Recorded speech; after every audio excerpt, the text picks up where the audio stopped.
In this video, I am going to show you how to make a moving average stock screener in Google Sheets. It will look like something like this with the end product. I do have in the description of the video, I have the portfolio, the spreadsheet I have in the description. It has an ETF sector tab and it has a moving average screener tab, so it gives you a little template. Some stuff I have filled out for you, as you can see here. You will need all of this stuff that I have filled out, and then I did have some of this data filled out all for you, so it's all set. You will need the ETF sector. If you want to add anything in here, this will be an example right here. I have the Dow Jones. I have 30 stocks in the Dow Jones.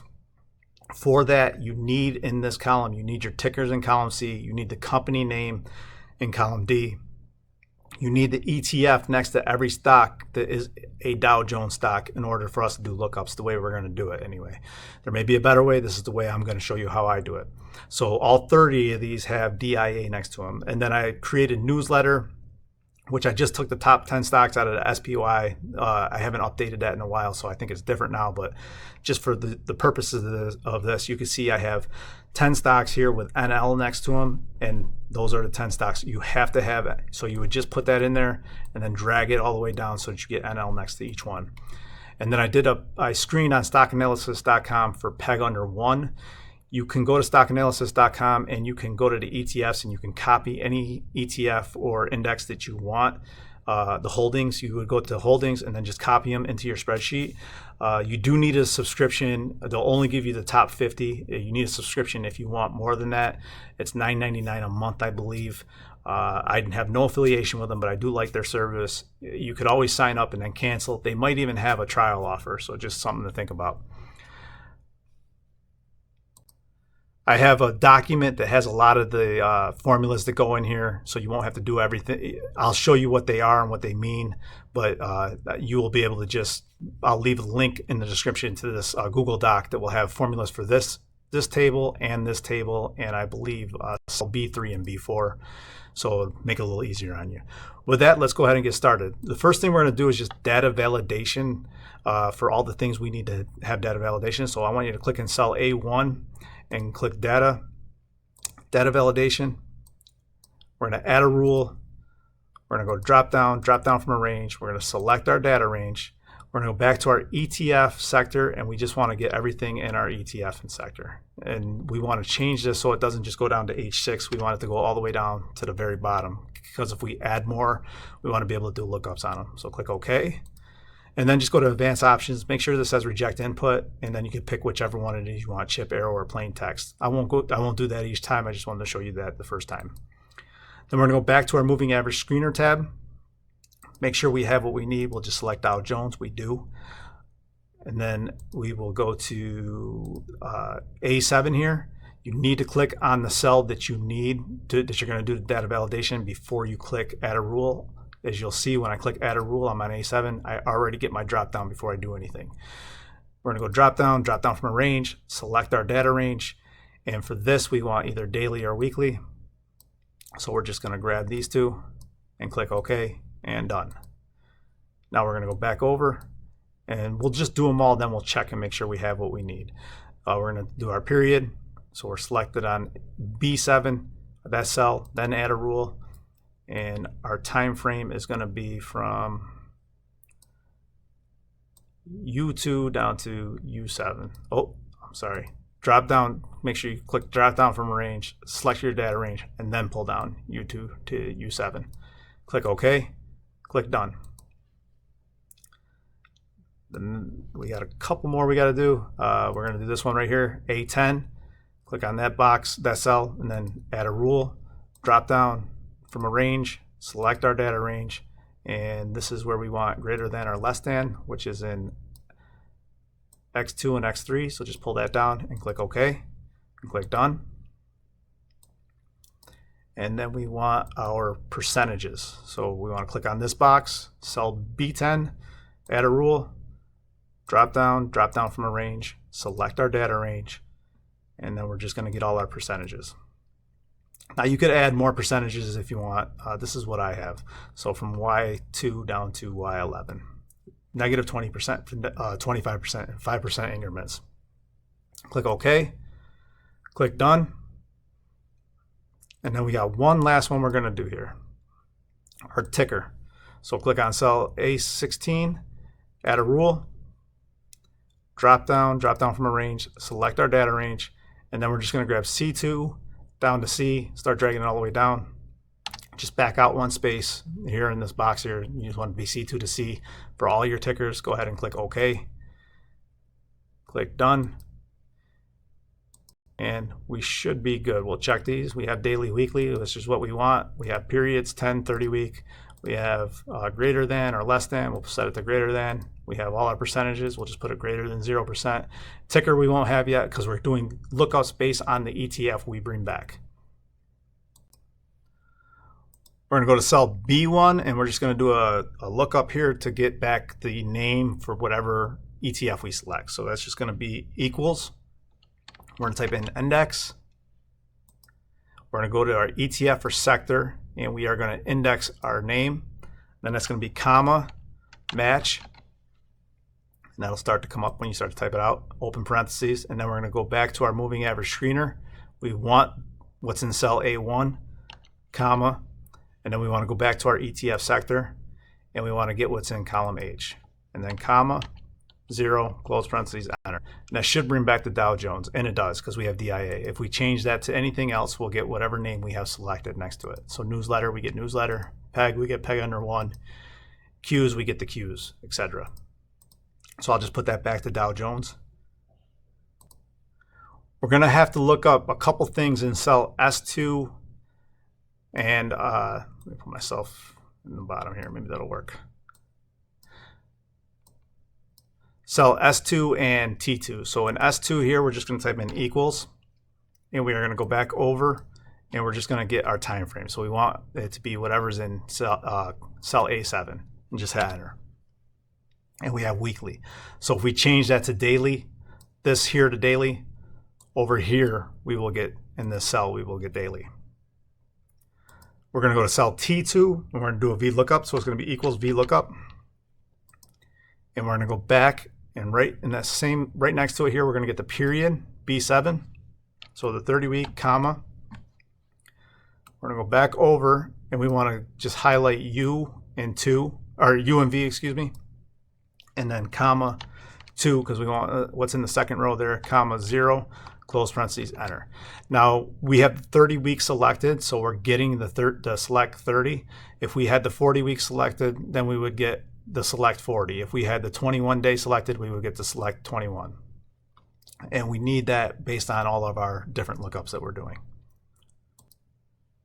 The next thing I'm going to do is I'm going to show you the Google Doc that I'm going to leave a link into in the description and explain what we're getting here. So everything in red is what you need to do. Everything else is a formula. So just keep that in mind.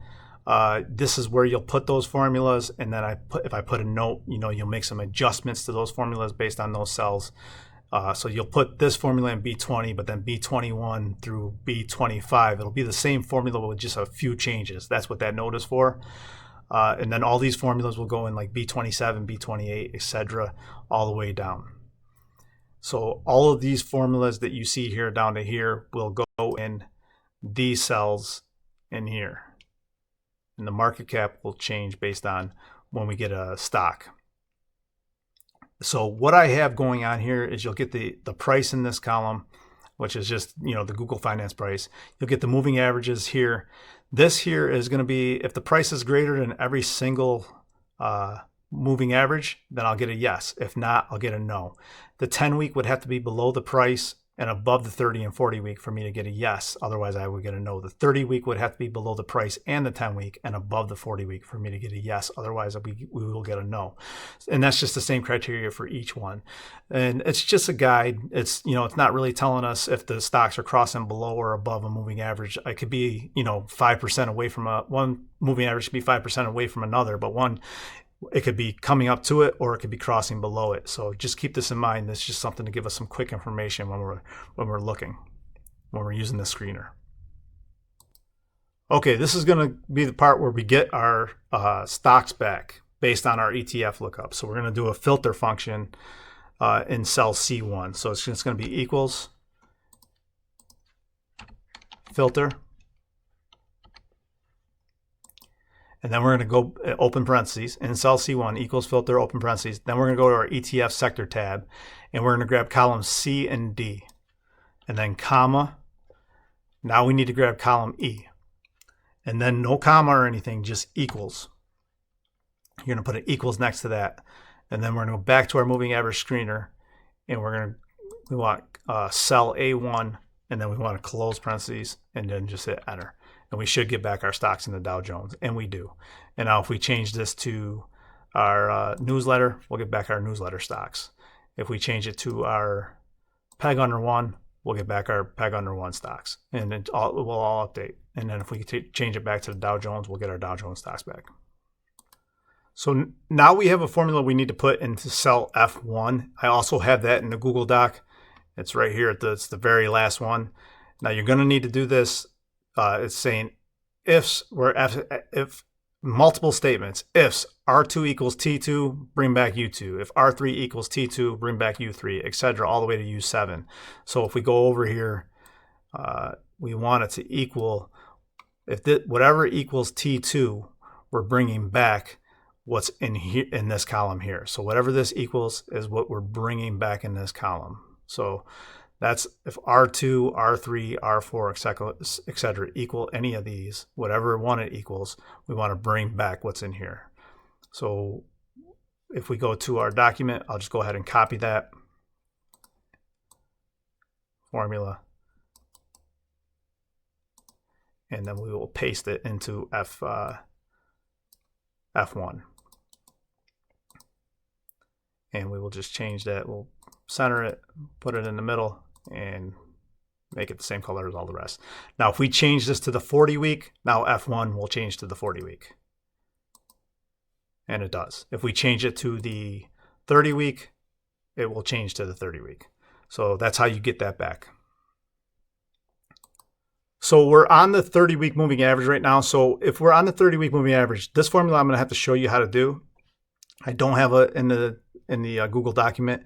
This is what the formula would look like, but we are actually going to change the weekly and the limit column 30 to reference these cells right here, the S2 and the T2.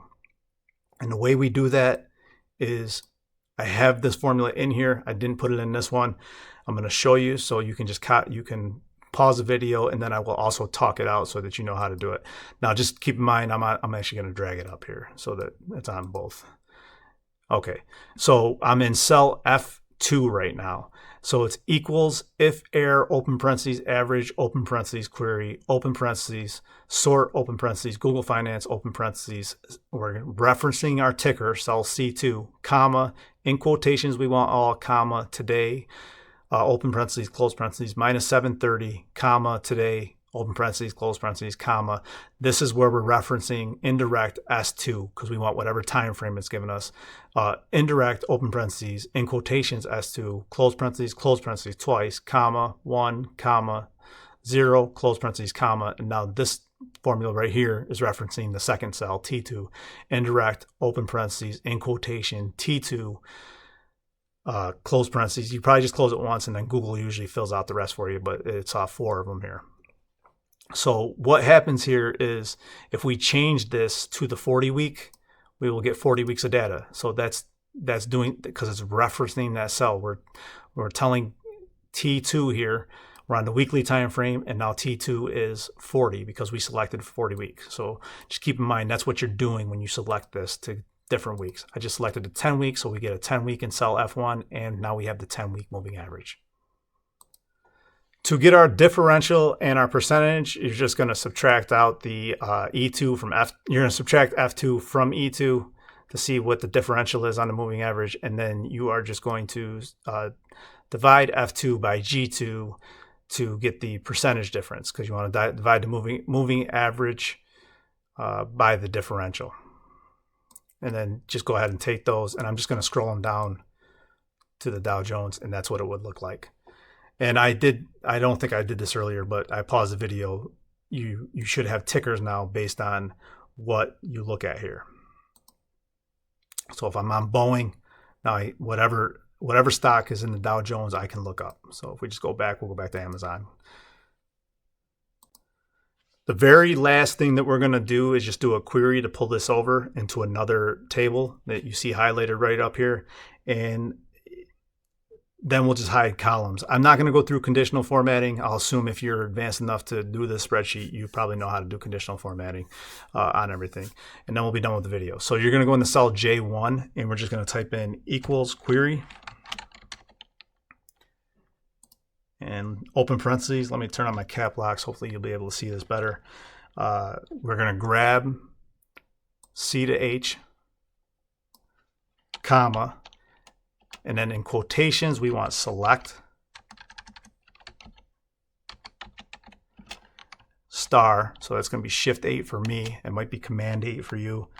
And then it's going to be where H is not null. You have to do that, or otherwise everything ends up at the bottom of the screen. So where H is not null, and H in quotations. And then you're going to want an ampersand. For me, that's Shift 7.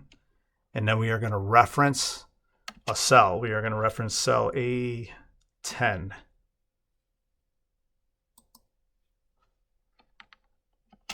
And then we want another ampersand. And then we want quotation, quotation, and then another ampersand. And we are going to reference cell B10. And then another ampersand. So that's going to be, for me, that's Shift 7. It might be Command 7 for you. And then it's going to be in quotations, order by H, ascending, ASC,